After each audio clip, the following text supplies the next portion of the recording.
U just got his bond denied in court, and things went left fast. The judge made it clear that he's not getting out, and the prosecution isn't playing with him. And honestly, that ain't shocking. The bond package they came with was only $600,000. Now let's be real.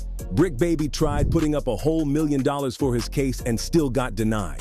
So if Big U and his team thought $600,000 was gonna cut it, that was wishful thinking at best. They even had some community leaders vouching for him, saying they'd keep him in check, make sure he didn't do anything wild like tamper with witnesses. But the prosecution wasn't buying it. These people can't protect the community.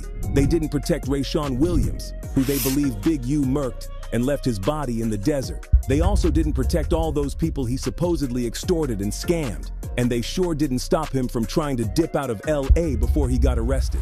Let's state the obvious. Big U is a threat. They even added that he's got a criminal history, has shown violent behavior, and has already tried to evade law enforcement. Like, the man allegedly left his house in the middle of the night knowing that the feds were probably coming for him the next day. But here's where it gets crazy. The prosecution said Big U could be facing a maximum sentence of over 600 years in prison. Even the judge said his guidelines range just for count 1 is life in prison.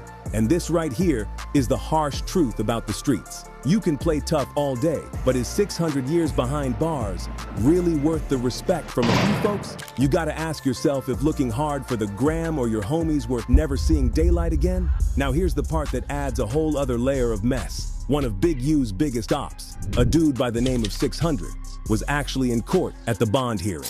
Big U's fam noticed him, and the energy shifted real quick. Apparently there was some lady, allegedly somebody's mom, who was trying to confront a dude in the hallway. Dude tries to keep it cool, but she starts accusing him of recording her and then starts doing the most, like literally turning around and trying to switch on him like it's a trap or something. Now, homie was respectful about it and said he wasn't gonna go in too hard on her because she's clearly emotional and that's someone's mom. But still, the whole thing was messy and it got worse. Later, they all crammed into an elevator and it got real uncomfortable.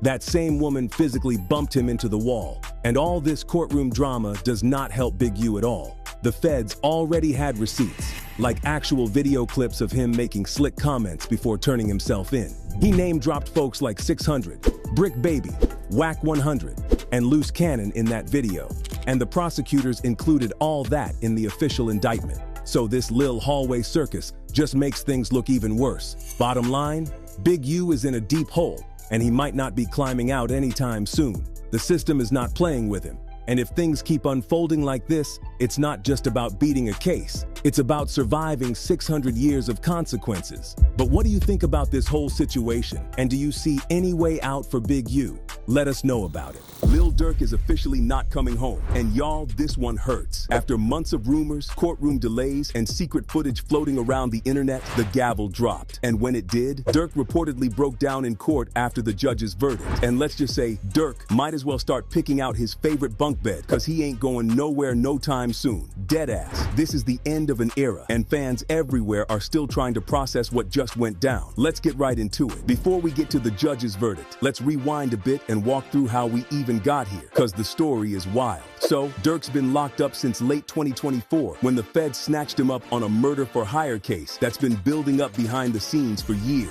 At the time, he was literally about to jet off to Italy on a private flight, but just an hour before takeoff, boom, the FBI swooped in. Fans were shook. It felt super random. Durk had been laying low, dropping music, focusing on family, even trying to clean up his image. But the feds clearly had a different view. Turns out they weren't just arresting Durk over a little mistake. Nah, this was serious. According to the feds, Durk allegedly ordered a hit on rival rapper Quando Rondo in retaliation for the death of King Von, Durk's longtime friend and collaborator. But the hit didn't go as planned. Quando survived. His cousin, Savia Robinson, didn't. He was gunned down at a gas station in broad daylight near the Beverly Center in LA back in August 2022. The whole thing was caught on surveillance, and that footage, it became a major piece of the puzzle. But what really got the feds locked in wasn't just the footage, it was the paper trail. Prosecutors claimed Durk funded the whole thing, booking one-way flights for 5 associates from Chicago to LA, all under fake names, all paid for by someone close to Durk. They even say Durk told them not to use any names tied to him. Like, this whole thing feels like a Netflix crime doc waiting to happen. Adding that around that time, iCloud records show that a phone number associated with Banks